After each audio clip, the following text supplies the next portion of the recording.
Hello, everyone, and welcome to another week of Live. After SmackDown Live, I am Tonya Rodgers, of course, here with Andrew M. Swift. Now, if we're going to talk about SmackDown Live and Raw, because got to talk about Raw this week, but the thing we wanted to talk about is we want to talk about Paige. She was recently suspended. Was that yesterday? The news came out? That was yesterday. The WWE announced that I think this is like August was when she got suspended, right? Yeah, on her birthday. Yeah. She's had another wellness violation, and I kind of kept my theories about it to myself, but I have experience with drug addicts, and a lot of the behaviors I saw before her first wellness violation, like there was an episode of Total Divas with her mother, where her mother was talking to her in a way, like if you're not familiar with the language, it was coded. So you could think, oh, she was just talking about Paige was partying a little too much and she didn't want to break up with her boyfriend. But the thing that stuck out to me was her mother said that the guy that she used to be with would look out for her and make sure she didn't do anything wrong.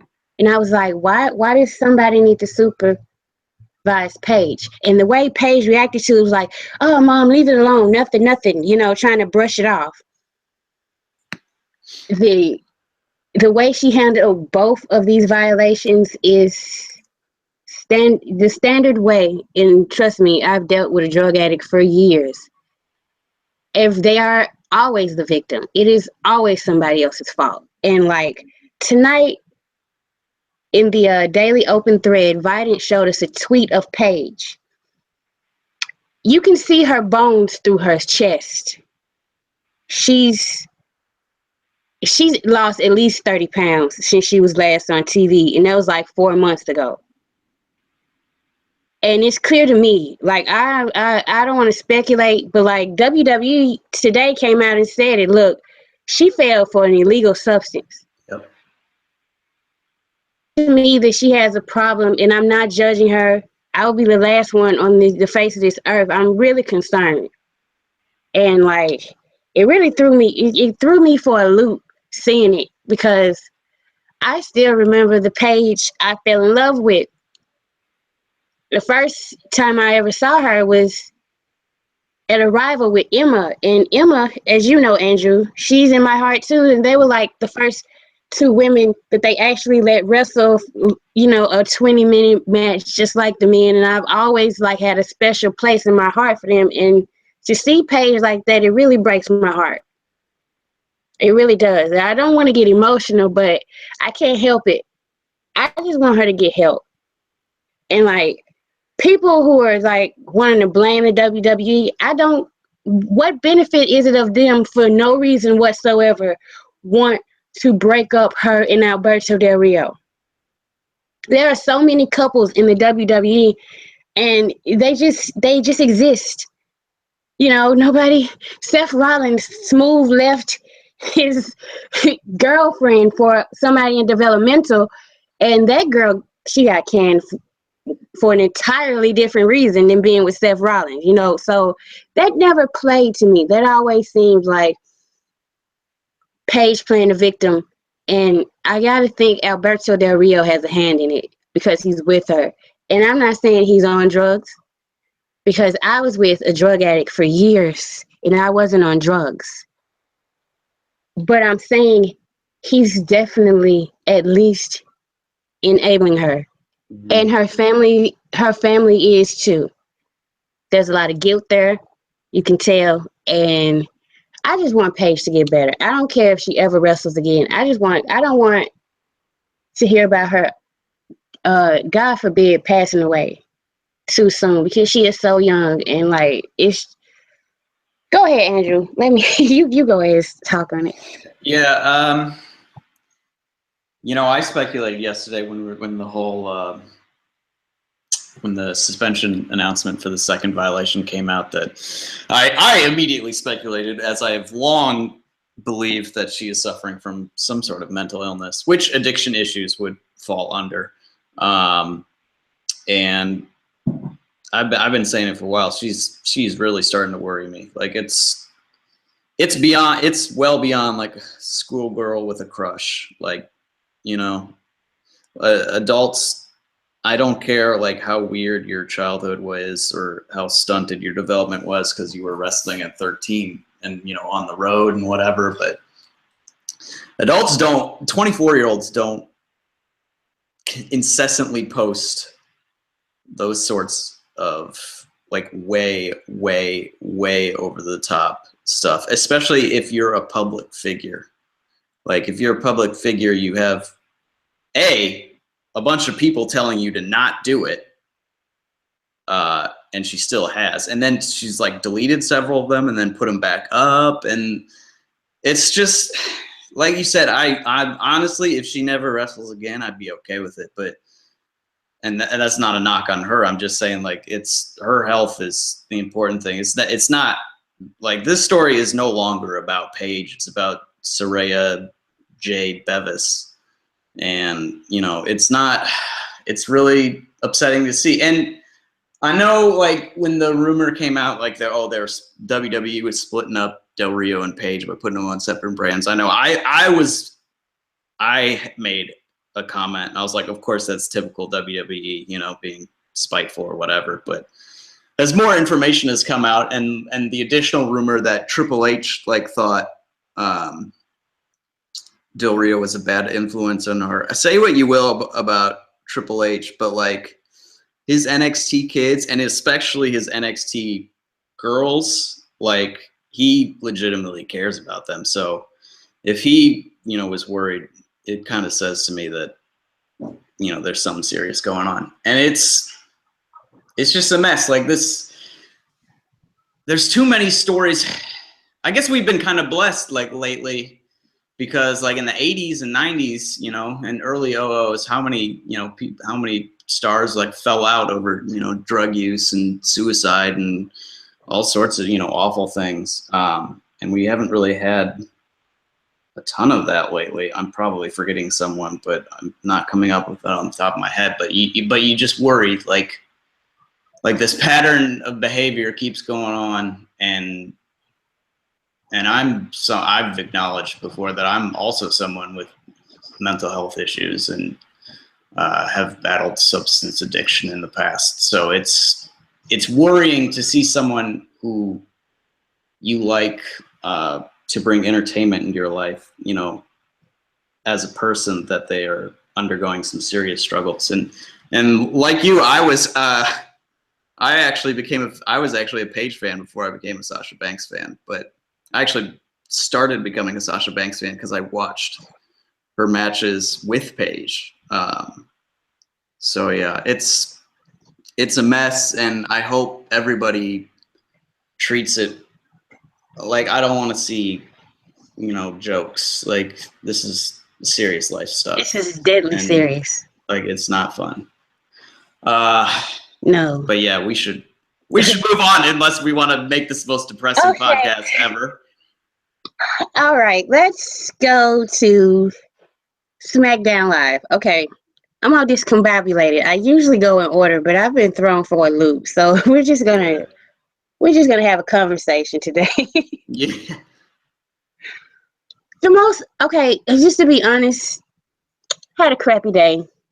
Usually, if my Tuesday is crappy, SmackDown Live brings me up, but I just wasn't feeling most of it tonight. Yeah. I only liked two things from the show. I liked the opener with Dolph and Miz and Spirit Squad and how they've gotten Heath Slater and Rhino into the mix. I enjoyed that. And I enjoy Nikki Bella, badass Nikki Bella, like, look, you have attacked me for the last time. And just storming to the ring and trying to bring it to Carmella. Like, those were my favorite highlights. So what did you enjoy most about the show? Yeah, I mean, the IC bit was fire. Like, I mean, in my recap on Sunday, you know, I wrote that I was worried because, you know, they had such this good angle, and I was worried that, you know, it's still Dolph Ziggler is still Dolph Ziggler, like that, you know, that could have fizzled, but they both brought it tonight. I love Miz and Maurice coming out in all black. As soon as I saw them, I was like, they're mourning. I was like, they're fucking mourning. I love this so much. Like, that was wonderful. And then the Miz's whole bit, like, I brought prestige back to that title. Like, this is me, you know, whatever, blah, blah. Here's the thing. He's being a douche, but he's not wrong. Like, the Miz's appearance on Talking Smack got the world, like, afire. And all of a sudden, people were like, Intercontinental Championship. Like, this is, you know, this is a big deal. And this angle they've run with Ziggler has been, you know, the feud of the year, I think, without question, in my mind, at least, because it's going to continue. Yeah. It's going to continue, and they've not had like a single segment that wasn't like, oh, this was really good, you know. So yes, that was all great. I'm just all in on the Miz right now, and Ziggler's been really good, and they're both Cleveland boys, and the Indians swept the Red Sox last night, so, you know, I'm feeling pretty charitable about both of them, obviously. But yeah, otherwise, you know what I was thinking when I was about to join the hangout? I was like, this show felt kind of long to me. And I don't know. I think that, you know, didn't it? It was probably because I was like up too late, like celebrating again the Indians win last night, like way too late. So, and I've been kind of like slow all day. That's a shoot for sure. But it kind of felt like it dragged, and I know it was, I mean, a lot of people are saying it was a very good segment. And I enjoyed quite a bit of it too, but the length, like, I guess there's only so much Ambrose I can funny Ambrose that I can take, you know? Like, when he was pulling things out, I suppose I should put this on because we got wacky Ambrose tonight, right? Yes, we did. The return of the hat. The return of the hat. Yeah, continuity. When he was pulling stuff out of his pocket, like he pulled like a keys, phone, and then like a flask, I was like, all right, that's pretty good. And then he just kept pulling shit out. I was like, this has gone too long. And I don't know, like, I feel like it's something, were I in a different mood going into the segment, I'd feel a lot better about it. But the fact that it was like my dulled mood today, I'll say, and the fact that it involved a lot of wacky Dean, just kind of was like, this is fun, but I'm not. Like, Vid argued very strenuously that it was, you know, fine that Styles took the pin, which makes sense. I agree, but I just don't like seeing champions pinned, honestly. Like, I don't agree. I like seeing champions pinned only when they're dropping a title, or in the very rare, like, occasion of like losing in a tag match to set up a championship match or something, you know. But otherwise, it's just not doing it. Okay, there are 3 things about this that really I don't like. Not a James Ellsworth fan. Oh yeah, that's right. He looks funny. He doesn't do anything. He's not that funny. He's not a really good promo. He's not really engaging. He's just a dude that looks funny. Hardy hard. Like I was talking about. Now, if it was Johnny Knockout and he had one line, but the way he delivered, I like big sweaty man. I was like, okay, I'm down with this dude. He showed a little flash of charisma in his little moment. James Ellsworth, it seems like everybody's like, oh, he's in on the joke, so it's cool if we laugh at him. But like, I just don't find it funny. And then I can't do Wacky Dean. I'm sorry. You like it was fine. Like, I love RuPaul, and she has a saying that it's good for a sip, not for a swallow. Yeah. That's exactly how I feel about Wacky Dean. Like, okay, this was a non-title match, correct? Yeah, The so it's match to not. have Yeah, it's tonight. not titled. Yeah. Did Daniel Bryan say at any time, if you walk out on this match, you'll face repercussions? No, he didn't. He just said Did he say that? if you touch Dean, then you'll get fined or suspended. But he didn't say anything about walking out. Well, I mean, AJ set up the match, though, is the thing. Yes, I understand, but when you're in a shit show and it's obviously one, and you're getting frustrated, why are you That's gonna true. keep trying to beat him? Like when you put on the calf crusher and he goes to his phone, why don't you be like, fuck this and walk out? Yeah, that's true. That's a good point. To me, it made AJ Styles look like a dipshit for staying there and still trying to beat this guy when it was obvious what the freak. Because I'm trying not to curse as much. What Dean was up to. Like, he figured it out. So, but you're gonna stay there. Let him dirty deed you. Let him pin you, and now you have to face this dude in a title match. And Rusev tweeted it, and everybody gave him shit because they missed it. But I thought I had heard that he was going to get a title shot next week. Yeah, so that's he why is getting a title shot next week. And Brian I thought announced that on Talking Smack. Yeah. But I thought I heard that they announced it when AJ went backstage, right? And okay, Stephanie gets so much shit because she's a heel and she talks down to other people, she emasculates them. But what the fuck did Shane McMahon do to AJ Styles? He talked to him like he was his fucking child. Yeah. He did. And then put this joke of a guy in the title match, and I'm supposed to be all over the moon excited for, like, it's cool if, like, I don't care if other people like it, do you? But I personally did not enjoy anything about it. And I feel like they could have gotten to Dean having another match or AJ getting back at Dean another way. But, different strokes for different folks. But I didn't like anything. Okay, I didn't say I didn't like anything about it. When it was confirmed that it was a match and Dean was going to be the referee, and now we're finna get fun, crazy, wacky Dean, I didn't like it. I was like, oh, okay, here we go.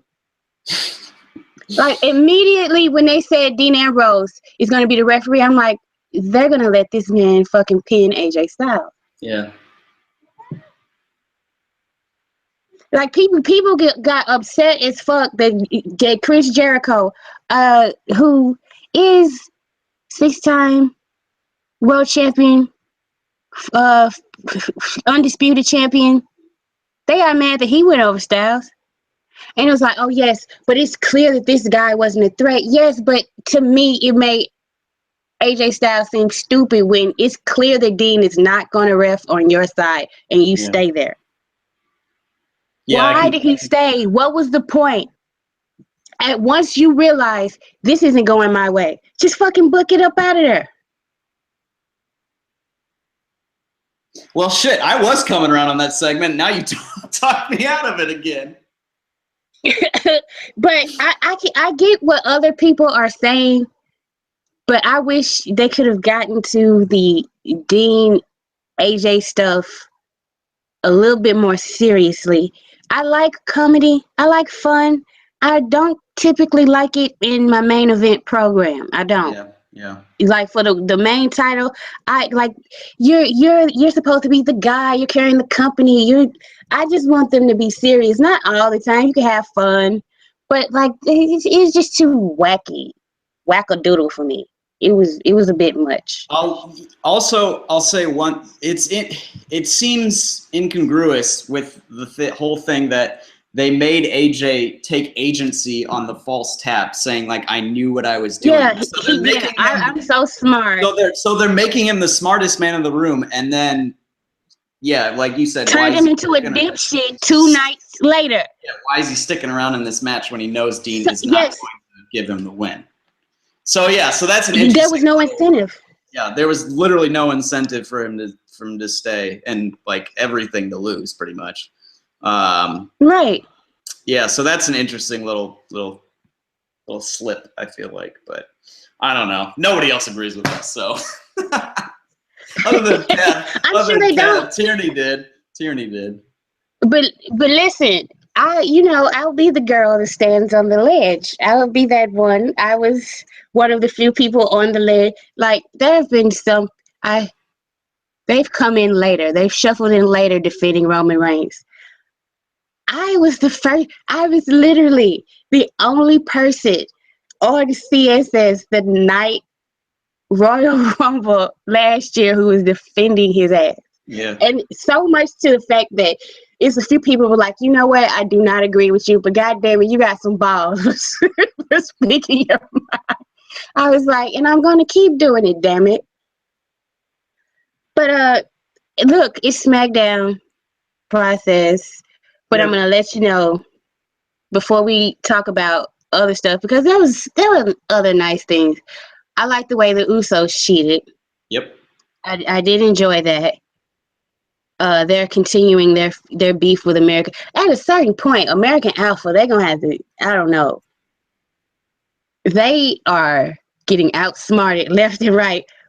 But I guess because they're rookies, they're new, they're playing up their naivete. But at a certain point, you need to get smart. These dudes ain't playing fair. They are not playing fair. They playing for keeps. Yeah, they're going for them belts. Well, I mean, Alpha have like won pretty much every one of their matches, single or tag with Usos up until tonight. But then they always turn their backs because they forget that they have legs or something. I don't know. And just too busy trying to be cute and celebrate. They have the cutest celebration ever. They do. Yeah, they do. But yeah, you got to get at them Usos. I liked that they're like building that program without it being the program. Like I've said that a number of times and in my reviews as well. I love that like the show is structured so that people can interact and not just like have a match with somebody else, but really it's about like the other people you're actually feuding with, and like the match is just a filler to get this, that story over. But like the Usos have separate stories with, Slater and Rhino and Alpha going. So I really like that. I'm a huge fan of that. I'm a big fan of their work lately too. So that was good. I liked Nikki Carmella. Alexa Bliss. Naomi. Oh God. Oh yeah. Alexa Bliss gonna come after us if we don't mention her. Yeah, right. We need to talk about her. She was best. Ooh, Jesus, she is scary. I'm gonna tell you what. She's a Spitfire. She about the scariest woman. Nia Jax ain't scared of me. I'm more scared of Alexa Bliss. Oh, for sure. 5 feet of fury. 5 feet of fury. Did you see her on the pre-show when she was interviewed by Lita? That was terrifying when she was like, "This was fun. We should do it again." I was like, "You're a psychopath." Like, holy shit. You are terrified right now. I'm terrified. Lita played it right because Lita was like, okay. Yeah. Lita like, I'm retired. Right first time in forever that's been said. Sorry, Lita. Shots fired. When she mentioned the 4 horsewomen, she's like, I am so sick of everybody talking about. Look, I like you. Don't make me change my mind or something like that. Yeah. Oh, Jesus. Yes, that's why we got to talk about her because I don't want her. Like, look, when you talk about the women of SmackDown, you better mention the number 1 contender. Better fucking mention the number 1 contender. Yeah, it's interesting. Like, what is it? Alexa Naomi next week? Yeah, they set up that match, so we'll see what happens there. And if Naomi wins again, they're clearly going to make this a triple threat. Is what I have speculated at least, but I don't know. I guess we'll find out. But yeah, Alexa's mic work. It's so satisfying to see. Like if Alexa was on Raw, she wouldn't get promo time ever. No. Like they don't put people in places to really succeed. Although I guess Sasha's doing all right because they just keep putting her in big matches. That's literally all you need to do for her. But yeah, like the first couple of weeks we were like, oh, Alexa needs to talk more. And like the last 3-4 weeks or so, they've used her pretty much every week on the stick, and it's been great every time. So yeah, so keep that up. So that was good. And I know you hate Carmella, but I'm a fan of her work right now. Her leaning into the mafia gimmick is like, it's kind of ridiculous, but I don't know. For some reason, I enjoyed it. I popped big when she said "capiche" to Nikki after she ganked her backstage. Didn't she say she's gonna make her disappear? I think that's what she said. Yeah, she's been saying she's gonna make her disappear. She's gonna end her career. Yeah, it's not gonna stop till Nikki Bella is gone. Yeah, she's obsessed. She is obsessed. Oh, girl, get your life. Ooh, as soon as I hear SAB, ooh, I was just like, oh God, no. Oh, her. No. Only music that irritates me more to hear is Seth Rollins. Those first couple opening chords of Seth Rollins music, I'm like, oh Jesus, here we go. Oh, this fucker. But I also like the tag division. They have another feud brewing with the Ascension and the Hype Bros. Oh yeah, I forgot about that. Yeah, so the tag division in SmackDown is getting a lot of shine. They're using a lot of components. I appreciate that. What I don't appreciate is you trying to continuously make Bray Wyatt a threat as a heel. I do not appreciate. Like I enjoyed their Talking Smack segment because it was different. The lights were down, but I was just thinking, is Bray gonna talk the whole time, or is he gonna shut the fuck up and let Luke Harper talk? And he did. And Luke Harper, genuinely, like I said, genuinely scarier than Bray. Mm-hmm. If they do not book it so that like Luke Harper is like, you know what, dude, I really don't need you. I don't know. I don't know, man. They made Kane disappear again. So yeah. Did you think they false imprisoned him this time, or did they just like make him go away for like a minute? If he did, you know, Kane's gonna get out because the Wyatts do not know how to kidnap people. They're not very well. They can kidnap people. They just can't hold people. They just can't keep them kidnapped. They're very bad at keeping. They're very the bad. hostages. Yeah, exactly. They probably just like let them go. They're probably just like, all right, well, we're gonna go because it's not fun to us to actually hold you. We just want to do the actual. It's like the chase. They like the chase of trying to kidnap. The kidnap, yeah. The kidnap rather than actually holding the hostage.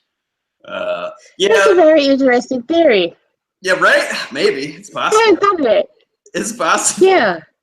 Yeah, heel Wyatt. Yeah, I wrote down. It's in my. I actually wrote. Not just in my notes, I wrote out like paragraphs about heel Wyatt, and it's just like the amount of people they would have to sacrifice to him to get like him as a legitimate heel threat is like astronomical, you know. And it's not worth it. It's not worth it. Just first of all, we saw hot fire babyface hot tag Bray Wyatt. You know, that was awesome. That was spectacular. Yeah. And it was just like that. We had that one glorious night, and the crowd was super into it. Like, yeah, sure. And his whole like down with the machine bit. Like, if you're a face fighting against like the corrupt, corporate authority, then yeah, sure. That could work totally. But like, if you're saying down with the machine and you're just some creepy, weird cult guy who sucks, that's like I've seen people. Yeah, sorry. Go ahead. No, you can go ahead. I mean, I've seen people say like his gimmick is that he's a fraud and a charlatan, and I'm like, I understand that, but that's a shitty gimmick. that's not entertaining, right? That's not an interesting thing in a wrestling program to have a fraud. So that's just not how wrestling is designed. I don't know. And Randy Orton like remains over and people like him for some reason, and I kind of enjoy him outside of the ring, but like in his matches, I just don't care. I'm just like, whatever. I literally, this is a shoot. I stopped watching the main event. I walked away for a minute. Listen, I've been a wrestling fan for a long time. I think I've said it on the show. The way certain people feel about Roman Reigns, that's how I used to feel about Randy Orton. Yeah. Now I've come around on him a lot, but I've never in my life do I feel like I've ever said, "Boy, I cannot wait to watch that Randy Orton match." I don't think I've ever said that. Yeah, that's a good point.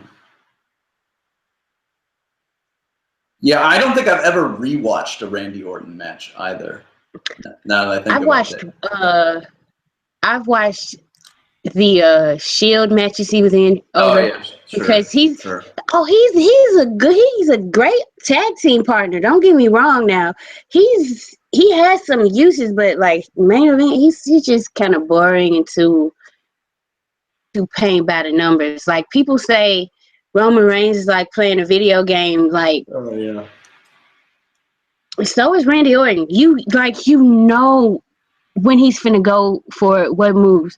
Like he throws in the ropes. He claps his hands. Oh, here comes the power slam. Yeah. Oh, his opponent is rolling to the apron. Oh, here comes the hangman DDT. You know, it's like you can count it.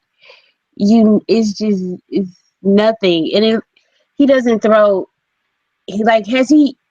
When is the last time you said, "Oh wow, I haven't seen Randy do that move ever"? Yeah, that's true. That's true. And like, I mean, obviously, you know, moves aren't everything, but like varying stuff up, like he does everything in like the same order, and it's all so telegraphed. It's you know what? When you're saying that, I was like, you know what? Randy Orton is like a spot monkey, but his spots are just boring.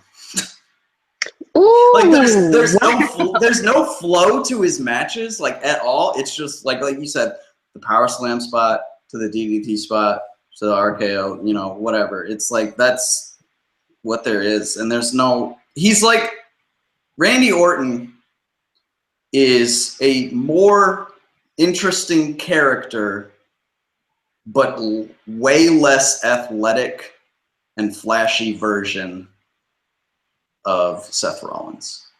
Can I say that? Oh, is that a burn? Yes, you can. Is that a burn? I think that's a burn on multiple levels.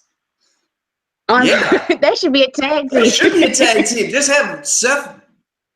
Is Seth good as a face in peril? Wasn't Dean always a face in peril? I don't really remember. The thing, you could have Randy do the face in peril. Oh, that's true. You don't remember that hot ass sequence in the first Shield Wyatt match that Seth Rollins did? He can do you a. Oh, when he had him on the top turnbuckle, and he flipped over Harper, then he kneed him, then he kicked him out the ring, and he did a suicide dive, rolled him back in the ring, kneed him again. It was like he was flipping all over the place. Like that was the first "This is awesome" chant in the match. So he can throw you a good, like, quick, flashy sequence. He just can't give you much psychology. But see, the thing about it is, Randy Orton with the right opponent can have a psychology-driven match. And he's not terrible at selling, and he can sell a narrative and a story in a match. But he's just not that exciting to watch wrestle. Yeah, and especially in you know, modern WWE when the matches are such a big part of what they're doing, you know, like it's funny that Vince is always like, we're telling stories, but in reality, most like a lot of Raw, like less so on SmackDown, but a lot of Raw is just wrestling to have a wrestle, you know. And it's up to the performers to try to tell a story during the match. Yeah. So I don't know. SmackDown. It was. Kurt Hawkins didn't show up. That happened. And you know what? I think that's legit his gimmick because I hope so. Yeah. When they would at first they were just doing the facts with his face and they were showing the words, and then they said he was going to debut the next week, and the next week he was doing the facts himself. Yeah. And then last week, I swear they said he was going to have a match. They did. They explicitly said he's going to have a match. They may have just said he's going to make his in-ring debut. They may have said that. and he did go to the ring. So, but he didn't wrestle anybody, and he said he was going to wrestle tonight. And then he said he's going to wrestle tonight, but he didn't. He didn't even show up. He didn't show up. So yeah, I don't know what's going on with that. But I'm starting to think that, like you said, it's gimmick, like it's deliberate. And I'm kind of interested now to see where, like, before during the facts was like, I don't care about this dude at all. But now the fact that he's just like no showing and like not following through on what he says is kind of popping me a little bit. God damn it. Kurt Hawkins over. How is this possible? Because like SmackDown hasn't done anything like just willy-nilly for no damn reason. Yeah. So why would they be doing it with Kurt Hawkins? Yeah. It has to be deliberate. They even announced on the pre-show that he was going to have a match. Oh shit! He didn't show up. Yeah. Yes. Forgot about that. That's interesting. So, and there was also no banter bearing tonight, and kind of missed it. I think he worked a dark match, is what people were saying. I also think he worked a dark match after the show. I think it was. I saw a tweet. I think I'm saying this. Or wait, was that Miz? Miz, Carmella, and Corbin versus Cena, Nikki, and some other face. I don't know. I'm botching this. Swagger? Was it Swagger? I don't think so. I don't think it was Swagger. It's Ziggler. Oh, okay. Oh, wait a minute. Are you telling me they had John Cena, Nikki, Bella? I knew that was going to pop you. Oh my goodness. They put it on a dark match. I'm going to have to go and find that on YouTube. Right. I'm going because a lot of people are like, well, why is that important? I watched Total Divas. If you don't know what I'm talking about, go watch Total Divas, and you will understand why Nikki Bella, John Cena, and Dolph Ziggler on the same team is interesting. Like, that is the best storyline that WWE never did on television. Yeah. Like, that was good TV. I was like, started to turn back into a Ziggler fan because of the work he was doing on Total Divas, because I'm like, this is completely a work. But God bless Dolph for doing this. God bless him. Yeah. Oh, anything else from SmackDown you want to talk about, mention? What else happened before we go into Raw? Before we go into, oh boy, this is going to be exciting. I hope everybody, like, we've been kind of a downer so far, but we're about to get fired. We're both about to get real fired up. I can feel it right now. Yes. The energy is more exciting. This is a weird week because I thought I liked Raw better than SmackDown. My opinion is colored because I only watched like half of Raw because I was watching the baseball game and I was like hilariously drunk during it. So I was in a pretty good, and the Indians won again. So I was in a pretty good mood during watching Raw. So, and now I've just been dealing with the hangover all day today. So that's why I was in less of a good mood for SmackDown. But yeah, I didn't watch all of Raw either. 3 hours just too damn long, and there's other stuff I want to watch. But I will say the things that I watched. You know what? I didn't think the main event with Jericho and Seth Rollins. I didn't think it was terrible. I didn't watch a second of that. I like it. It was all right match, and then Kevin Owens beat the shit out of him. I missed that. That's unfortunate. Shit. Yeah, at the end of the show, he beat him up, stood tall over him. Still don't think they deserve a Hell in a Cell. No, not at all. By Rollins' own admission, when Roman started getting booed, he went in Vince's ear and was like, "You gotta give me that spot. I want that spot. I want that spot. Me. And I'm thinking, because we heard no rumors, they were like, there were going to be 2 Hell in a Cell matches. It's going to be Reigns and Rusev and Charlotte and Sasha Banks. Yeah. And for some reason, I feel like Seth Rollins was like, I want a Hell in a Cell match. I want a Hell in a Cell match. And they were like, oh, fuck it. Okay, we'll give you a Hell in a Cell match. My match is the title match. I didn't need it. Right. That motherfucker took the main event. That motherfucker took the. I love how we're already assuming this to be automatically true, but like, that's my theory. That motherfucker took the main event from Sasha and Charlotte. He, by his own admission, he does what he can to be on top and be the top guy. And this time, Roman isn't affecting his spot as the top guy, is he? Roman's the U.S. champion. Yep. Roman match is probably going to open the damn show. Which would be a fire-ass way to open. Right? But who's threatening his spot as the number one guy on the show now? It's not a guy. It's two women. Say, is this a trick question? Because I think it is. Yeah. Yeah. They just main evented, tore the fucking house down. It makes sense to me. But that's, I kind of believe in conspiracy theories. And Rollins has admitted he was a politicker. It's on him. I would not think this if he hadn't been bragging about politicking against Roman, who he calls his friend. But let's get into the main angle that we both enjoyed on the show, which was so much enjoyment. Rasha Banks, Roman Reigns, and Sasha, and about an hour into SmackDown, see, they're making it hard for me to not ship it, because I was like, oh, this is just good fun. An hour into SmackDown, Roman Reigns retweets something Sasha said. She was like, thanks for having my back. And he was like, yes, ma'am. Thanks for the tour and the win. And I'm like, what tour? What the fuck? Listen,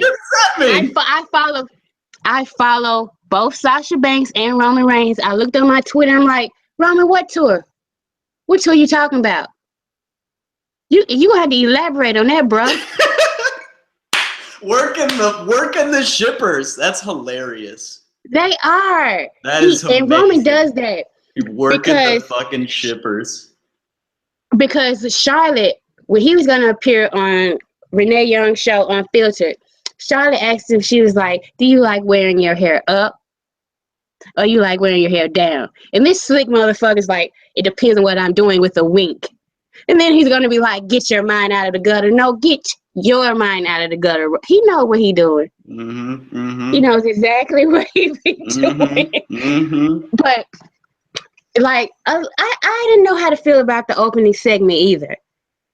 Like, I really didn't. Like, when Sasha came out, she asked for the Hell in a Cell. Then Charlotte was going to come out, and Rusev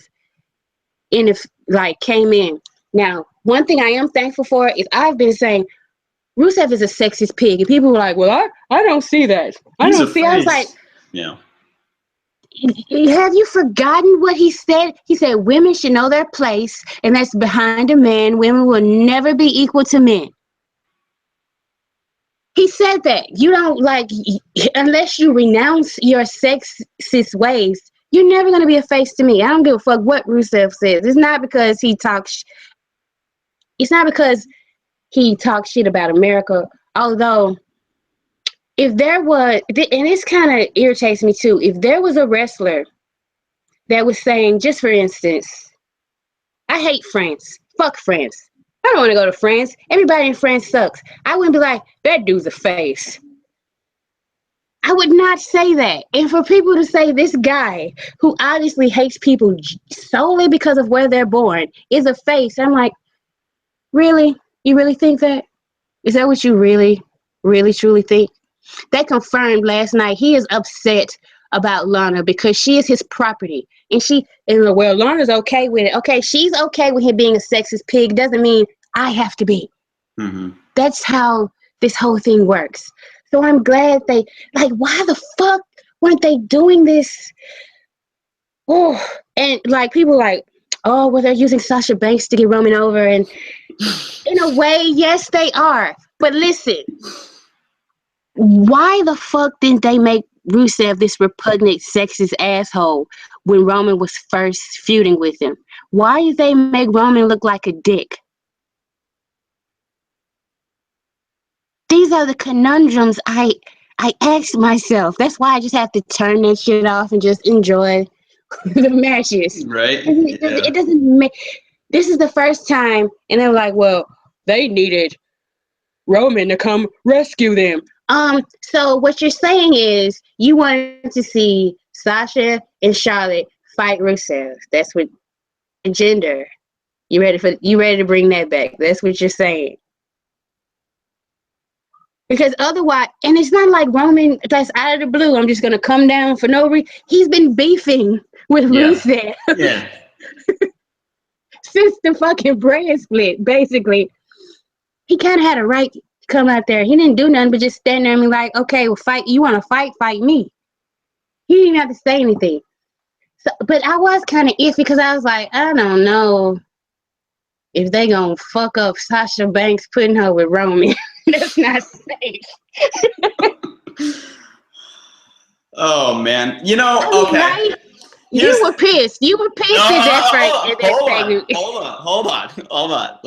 I'm gonna go through my process with Raw last night. Cause so Sasha comes out, does a little bit, cuts a nice little face promo. Not great, but it was nice. Says she wants Hell in a Cell, which again was weird because she's the champion. They should have ran an angle where like Charlotte beat her ass down backstage with a chair, and then Sasha like crawled to Mick and was like, "I want the fucking cell, to settle this." That would make sense. But she was just like, "I want the cell because we deserve it because we're awesome female wrestlers." And I'm just like, it's kind of ironic that I'm about to say this, but considering how many words I've spent about how Bayley and Sasha are feminist heroes, but they might be leaning a little too hard on the we're doing this to be #progressive instead of just letting a good feud be progressive on its own.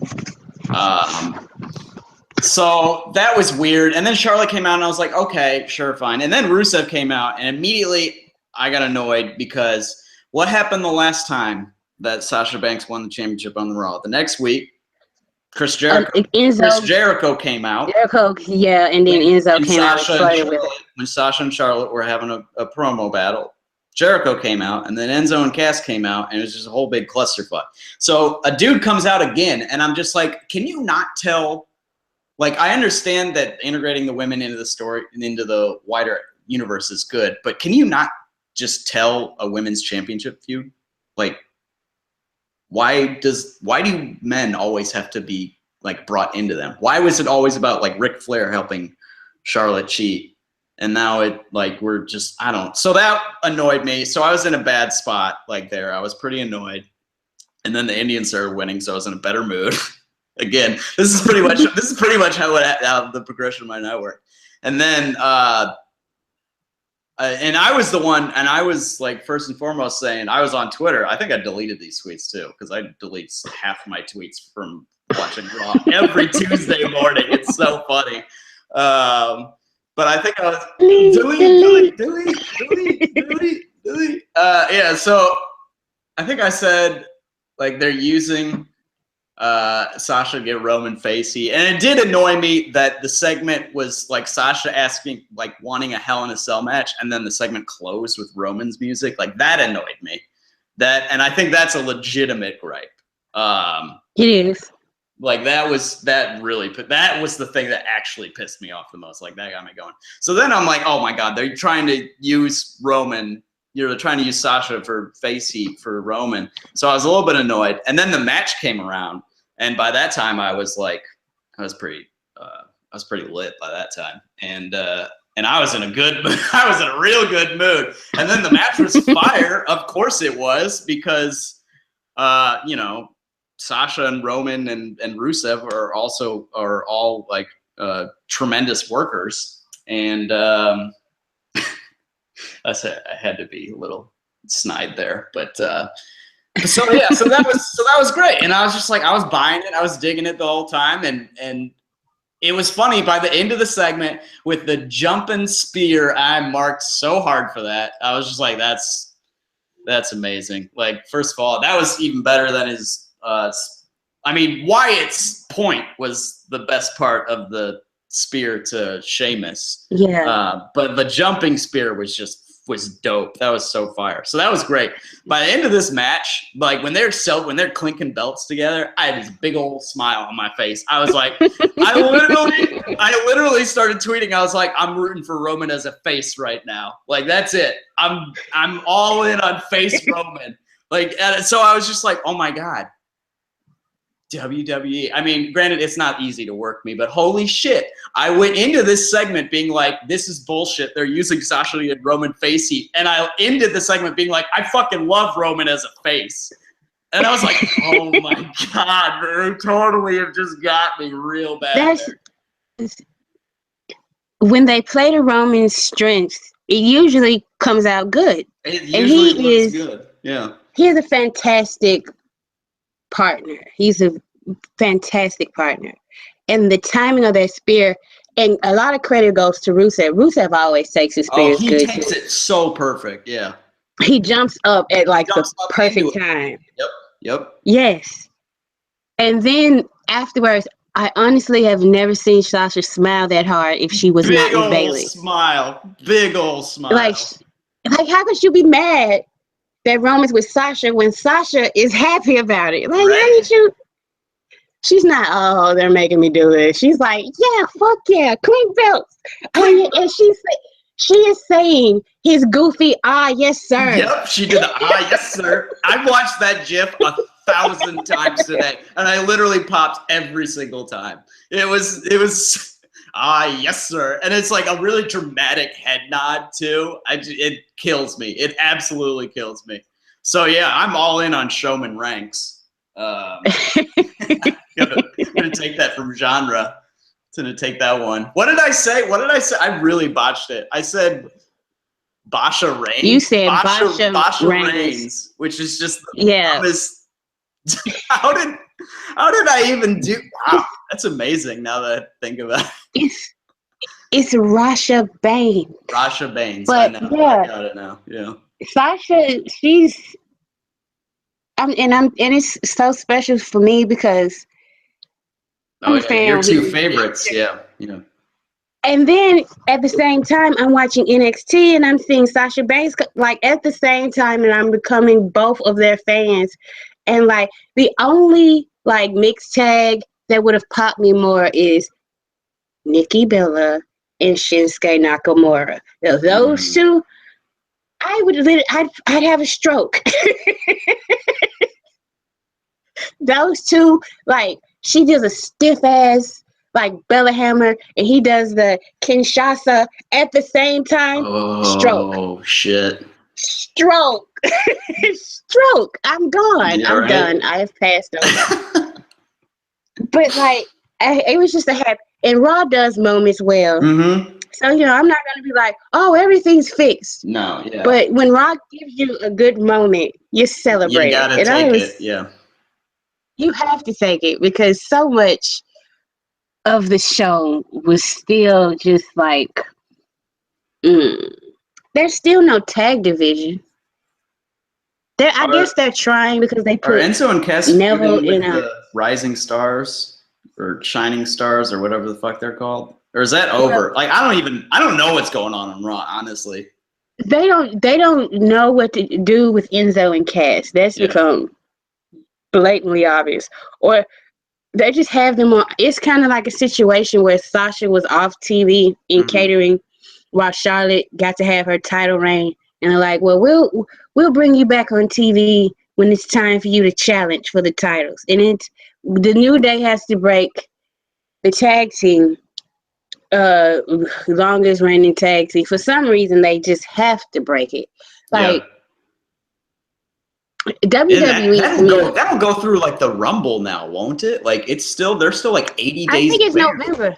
Oh, is it November? No, I thought it was gonna end. I thought it was gonna end in oh God, please don't tell me the Rumble. I thought it was 400. I thought the record was 485 days, and like they passed after Clash of Champions. The night after was their 400th day, right? Oh, so I guess it's like 2 months left. So like mid December, yeah. Oh God, no, Angel, you cannot tell me that. I'm sorry, I hate to break it to you. I got sick of the New Day when they were still heels. Oh wow, that's a take right there. Yes, That's a take. isn't it? Well, listen, love Xavier Woods, love him to death, and I Mm-hmm. still have to do. Which reminds me, tomorrow when I get up, I'm gonna do. So everybody, look for that. Which WWE superstar would you choose to be your BFF? Because surprise, surprise, I would choose Xavier Woods. That's a hot pick. Good pick. Up, down, down, like religiously. They as soon as I look on my YouTube and they got a new video, I'm watching it. Like I binged watched some of the older videos where he did the jump scares, and he's just fun. His sense of humor, I love him.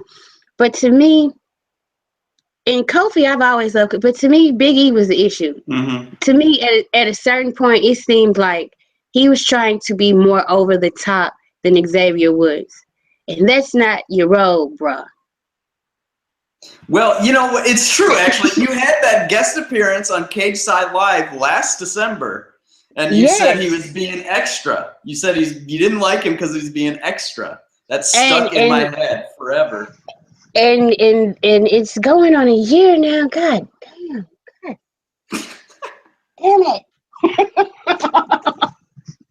No. Oh, I know people still love the New Day. Love them, but like I am sick to death of the new. Good God.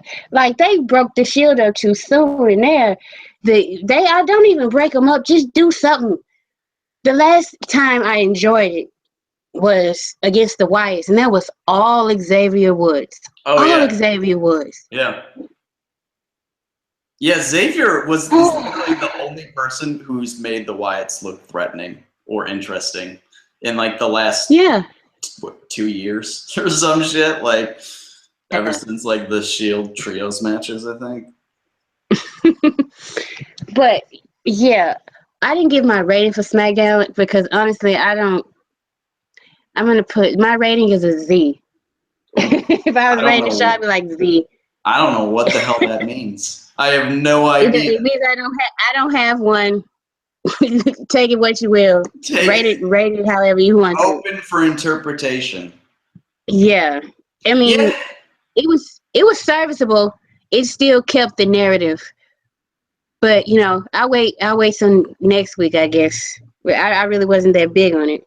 I was more excited by what I saw on Raw. Yeah.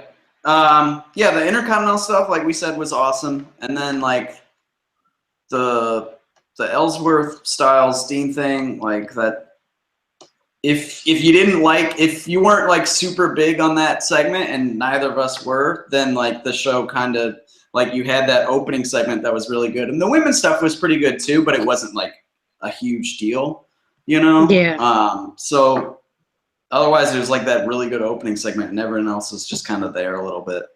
You know, it's either good there or just bad there, like the Wyatts and Orton and Kane.